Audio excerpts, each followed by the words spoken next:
बिस्मिल्लाहिर्रहमानिर्रहीम। आइए हम सब गुस्ल करने का इस्लामी तरीक़ा हिंदी में जानने की कोशिश करते हैं। गुस्ल करने का तरीक़ा ये है कि जब आप गुस्ल करने के लिए जाते हैं, चाहे आप नापाक हो और गुस्ल करना चाहते हो, चाहे इसी तरह से आपको गर्मी लगी और आप गुस्ल करना चाहते हो, तो इस्लामी तरीक़ा ये है कि सबसे पहले हमें इन बातों का जानना ज़रूरी है कि गुस्ल में कितने फ़र्ज़ हैं। तो गुस्ल में 3 फ़र्ज़ हैं। नंबर 1 कुल्ली करना, नंबर 2 नाक में पानी डालना, नंबर 3 पूरे बदन पर पानी बहाना।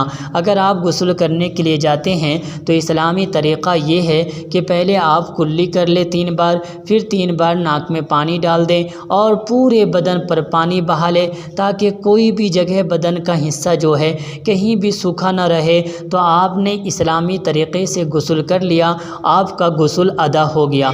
लेकिन अगर आप चाहते हैं कि हम रसूलुल्लाह सल्लल्लाहु अलैहि वसल्लम के तरीक़े के मुताबिक गुस्ल करें, तो पहला तरीक़ा ये है कि जब आप गुस्ल करने के लिए आते हैं तो पहले वज़ू कर लें। पहले वज़ू कर लें, 3 बार कुल्ली कर लें, 3 बार नाक में पानी डाल दें और इसी तरह से पूरा चेहरा 3 बार धो लें, दोनों हाथ कोहनियों तक धो लें, सर का मसा कर लें और इसी तरह से दोनों पाँव टखनों समेत धो लें। फिर उसके बाद आप गुस्ल कर लें, यानी गुस्ल इस तरह से कर सकते हैं, जो 3 फ़राइज़ है उसे अदा कर लें। नाक में पानी डाल लें, कुल्ली कर लें, पूरे बदन पर पानी बहा लें, तो आपका जो गुस्ल है वो इस्लामी तरीक़े के मुताबिक हो जाएगा।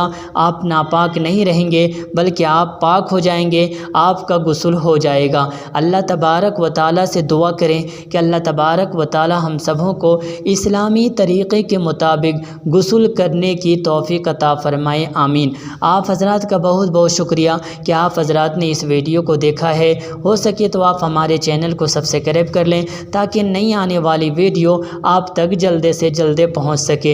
इसी तरह से हम आप हज़रात से गुजारिश करते हैं कि आप इस वीडियो को हो सके तो शेयर कर दें अपने दोस्तों में, ताकि उन्हें भी फ़ायदा पहुंच जाए, ताकि वो भी जो नापाक हो जाते हैं, किसी भी तरह का नापाकी हो जाए, अगर वो गुस्ल करना चाहते हैं तो इस तरह से इस्लामी तरीक़े के मुताबिक अगर गुस्ल करेंगे तो वो पाक हो जाएंगे, तो उसे भी सवाब मिलेगा, आपको भी सवाब मिलेगा, हमें भी सवाब मिलेगा। अल्लाह तबारक व तआला हम सबको इस्लामी तरीक़े के मुताबिक ज़िंदगी गुजारने की तौफ़ीक़ अता फ़रमाए। अल्लाह ताला हम तमाम लोगों की मुश्किलात को दूर फरमाए। अल्लाह तबारक व तआला हम सबों की ज़िंदगियों में खुशियाँ डाल दें, आमीन। रब्बना तक़ब्बल मिन्ना इन्नका अंतस समीउल अलीम व तुब अलैना इन्नका अंतत तव्वाबुर रहीम।